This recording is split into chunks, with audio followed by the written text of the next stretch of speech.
that what I think it is? I ain't trying to point it out because they won't call me police, chat. And then, after that, he start fussing with the dude. So he hit him with that K and knocked him out of here. That went through hell for 5 years for having a gun. As soon as he now clear, guess what he back to doing? Yeah, this is that can't look. The more they lock YB up, the tougher he get. The more he's street. I ain't gonna lie to you. You don't, yo. NBA YoungBoy just stepped back into the world after finishing federal time over those firearm charges. And everybody really thought he was finally moving smarter this time. He was supposed to stay on strict supervision, keep things low and out the way. But not even a blink later, he was right back in the neighborhood, posted like nothing ever shifted. Cameras picked him up, surrounded by deep crews, heavy energy. And suddenly people started whispering that he might be drifting straight back into the chaos. He claimed he left behind all the platinum records and billions of streams. Folks forget that Kentrell Gowden spent years tangled in federal cases, sitting through courtrooms, dealing with investigators who wanted him locked away for good. He took his plea, did his time, and the plan was to stay low-key. But then one signature from Donald Trump erased that whole situation. The moment that news hit the streets, panic started spreading like wildfire. People felt like now he had no restraints, no chains holding him back anymore. Now let me walk you through exactly how this all unfolded. From the day he first got caught up to the moment the president himself stepped in and flipped his entire future. The streets buzzing and the music world locked in because of the mix of legal pressure, political power, and industry influence is something nobody expected. This situation has everything: firearms, presidential pardons, sold-out arenas, and the biggest question right now is YoungBoy really about to crash again? Or is this just the next wild chapter in one of hip-hop's craziest comeback stories? But before we go deeper, let me clear something up real quick. Social media is on fire saying YoungBoy is flashing firearms again, moving reckless, slipping right back into the same dangerous habits he swore he left behind. Online debates are not. Some people say he's just living his life, others say he's gambling with everything all over again. And right now, nobody fully agrees on what's actually happening behind the scenes. Top, they grew up with a dude, until you notice one day he thought Hayden was cool.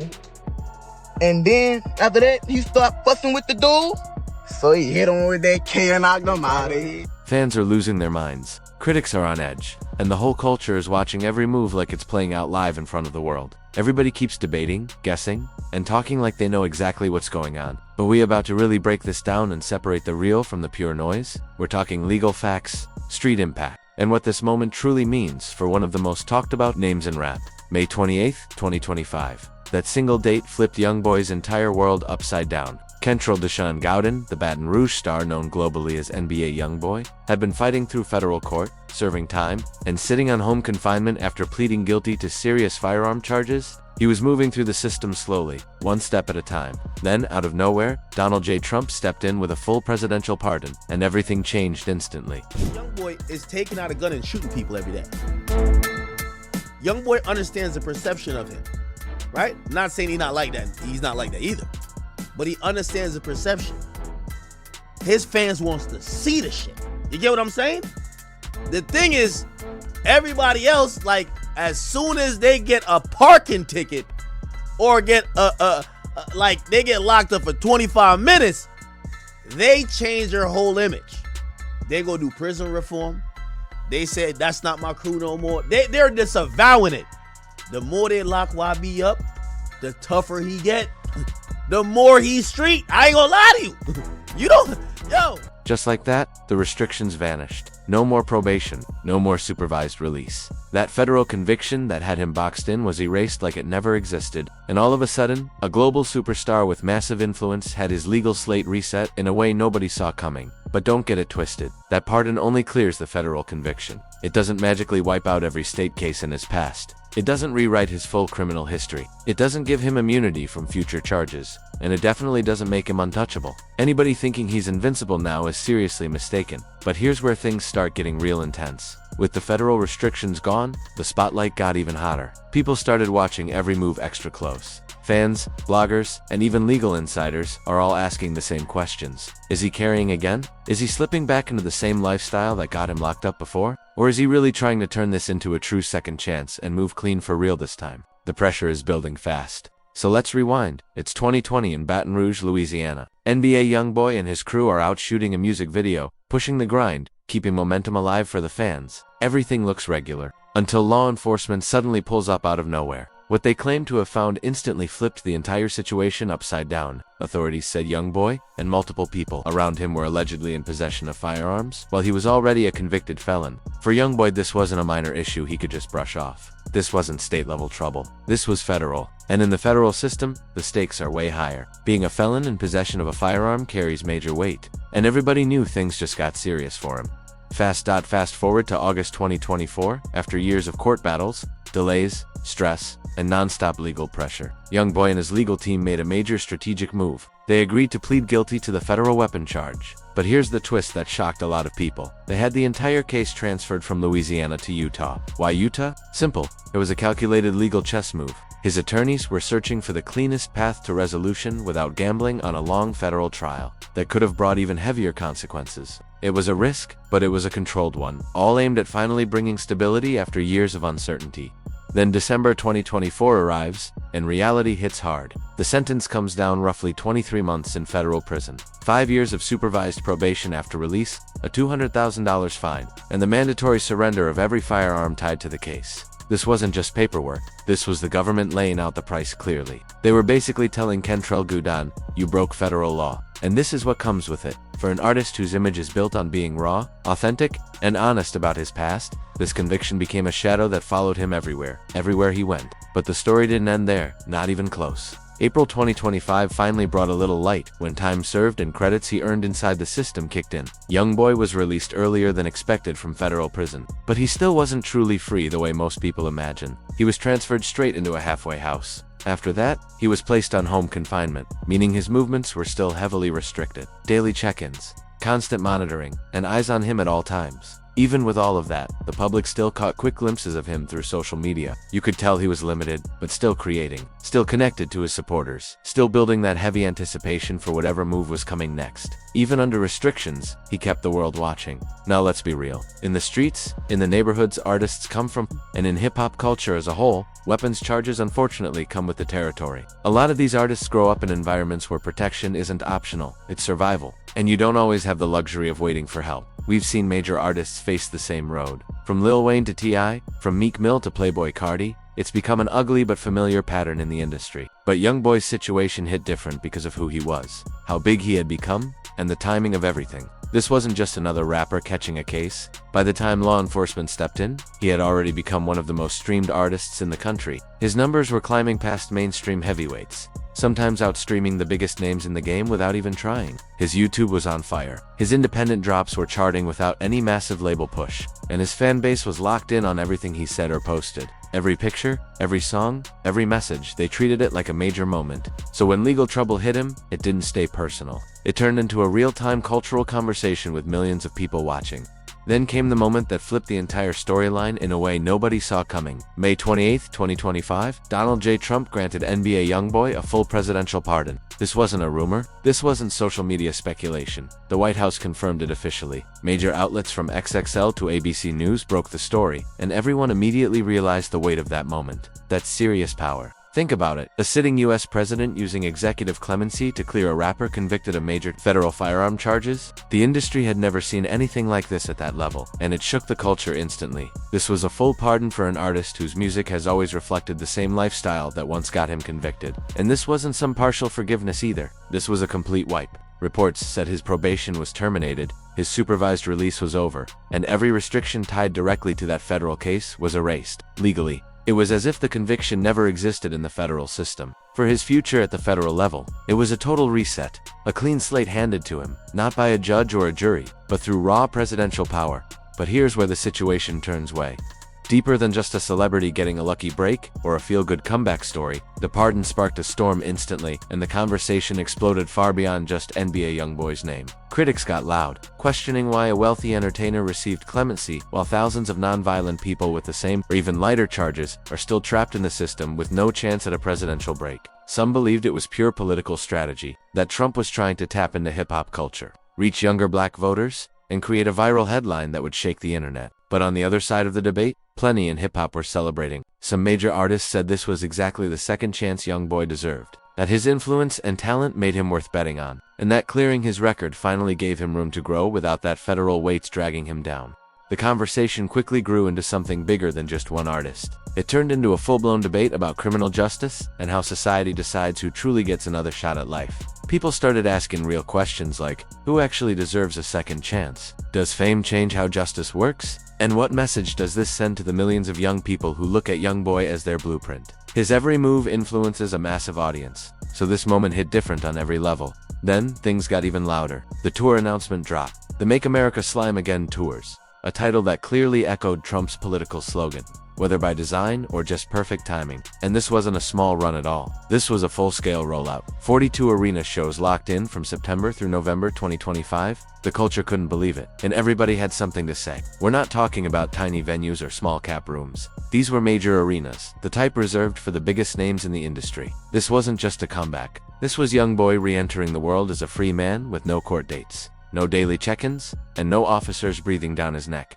And the moment that tour news hit, speculation went through the roof. Social media exploded instantly. People started posting non-stop theories like, he can carry again now. He's back to his old self. Just wait, he's going to be flashing guns in his videos again. Fan pages turned into digital courtrooms, debating whether the pardon meant he was legally allowed to possess firearms again. Some were celebrating, saying he finally got his full freedom back. Others were nervous, saying it looked like the setup for another collision with trouble, a repeat of the same choices that once brought federal charges in the first place.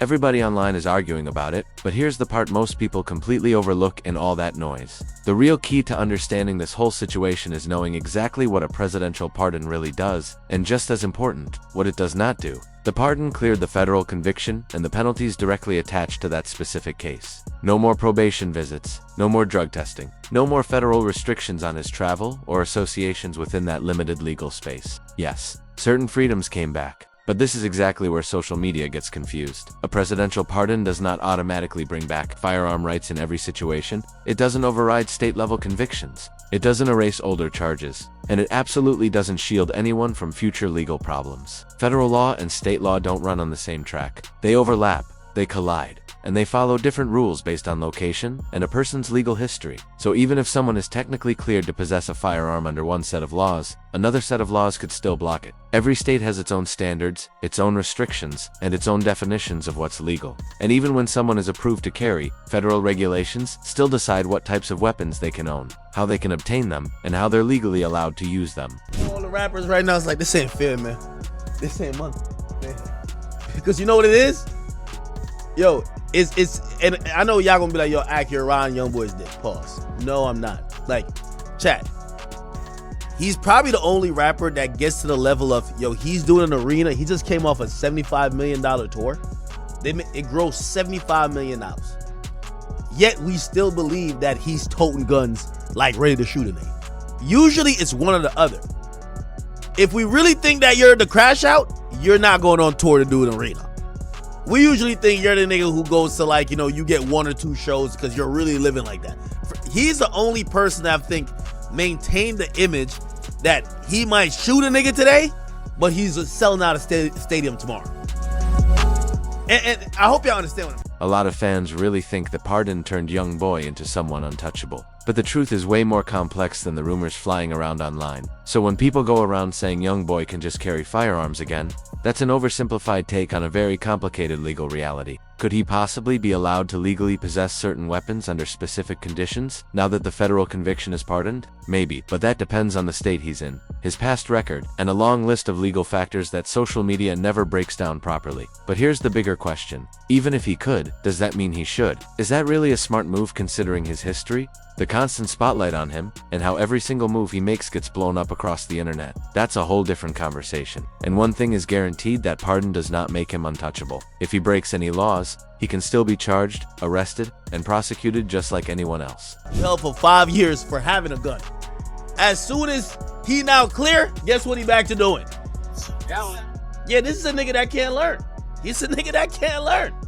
This is the real crash out. Now let's talk about the money, because the financial pressure behind this comeback is massive. This tour has the potential to generate millions. Promoters locked in huge venues strictly off his pulling power alone. There's a full business machine built around him right now, and he's expected to show up, stay focused, perform at a high level, and avoid anything that could blow the entire operation apart.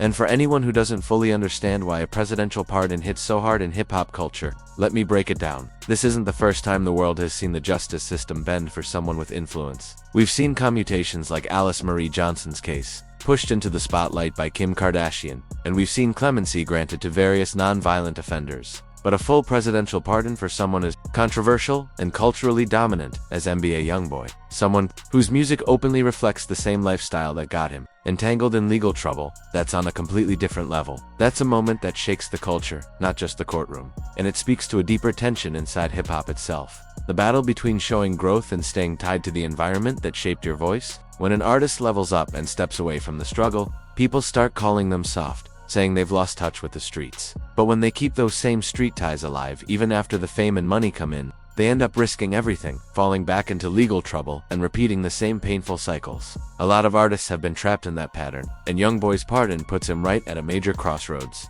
This moment isn't just about his personal choices. It's tied into much bigger conversations about criminal justice, hip-hop, fame, responsibility, and how you move when the entire world is watching your next step. Thousands of people are locked up on similar charges every single year, but they don't get headlines, they don't get presidential attention, and they definitely don't get a spotlight powerful enough to sway public opinion. They face the same stress, the same fear, the same consequences, just without platinum albums, superstar status, or elite attorneys fighting for them. And it forces a real question.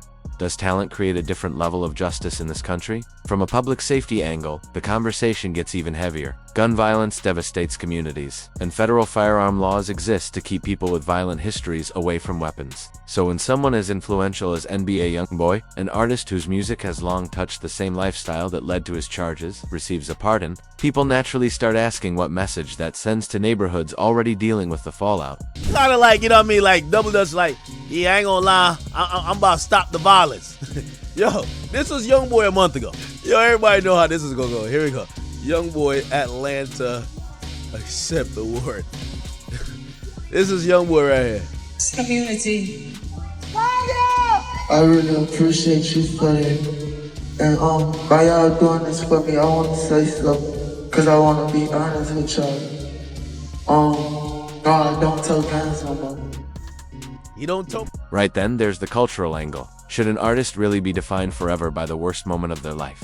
Hip-hop has always been about growth, surviving the struggle, rising up, leveling up. If we don't allow artists to evolve, are we putting a standard on them that nobody could realistically meet? That's a real conversation. Fans are split right down the middle. Some are excited because their favorite artist finally caught a break they feel he earned. Others are nervous, saying it sends the wrong signal and could encourage risky behavior. Meanwhile, the kids who look up to him are watching closely, trying to figure out what all this means for their own lives. And the industry, the labels, promoters, streaming platforms, they're all deciding how to move. Do they treat this moment as redemption and go full speed ahead? Do they move carefully and keep their distance? Or do they just act like nothing changed at all? These decisions help set the tone for how situations like this will be handled moving forward. Then there's the political side. Trump issued that pardon while actively trying to connect with hip-hop artists and black voters. Whether it was strategic or genuinely about second chances, it sparked massive debates about race, culture, politics, and justice in America. At the end of the day, this situation is way bigger than just one rapper or whether he crashes out again. It's about power, consequences, opportunity, and redemption, and how all of that collides when someone with massive influence is involved. It also reminds everyone that the justice system isn't neutral. Having strong lawyers, knowing how to navigate federal courts, making the right strategic deals, or receiving presidential clemency isn't something everyone has access to. The pardon exposed real disparities, but it also put the spotlight back on personal choices and how people move once life hands them another shot. Boy's back on his, you know what I mean, pistol toting, doing his thing, you know what I mean? Eventually he'll get back to stop the violence, but not right now, okay? Not right now, okay? Slime Cry on the way, but clearly he's not gonna stop from putting out new music. It is what it is, bro. It is what it is. Again, I know some of y'all think I'm glazing. Maybe I just have a closer perspective to like kind of see how some of the inner workings of what happens with him. And I am giving him credit to where I feel like I don't think he's an idiot, but I think he knows that perception-wise and what he represents, if he just goes gospel, that won't work. And he knows enough that you still gotta portray the same things. I'm not saying portray like he's not really living like that, but you gotta show people that. You know what I mean? Like niggas want to see Top with in Mini Drake, right? YoungBoy was given something most people could never even imagine. a full legal reset handed down by presidential power. Now the entire world is watching to see what he does with it. Does he level up and use his influence wisely while still staying true to who he is? Or does he fall back into the same patterns that once had him facing federal charges, proving every critic right? Right now, hip-hop culture itself is standing at a crossroads. For decades, the genre pushed the idea of being real, staying connected to your roots, holding on to the lifestyle that shaped your story. But the truth is that same mindset often collides with reality, and the results can be tragic. We've seen it too many times.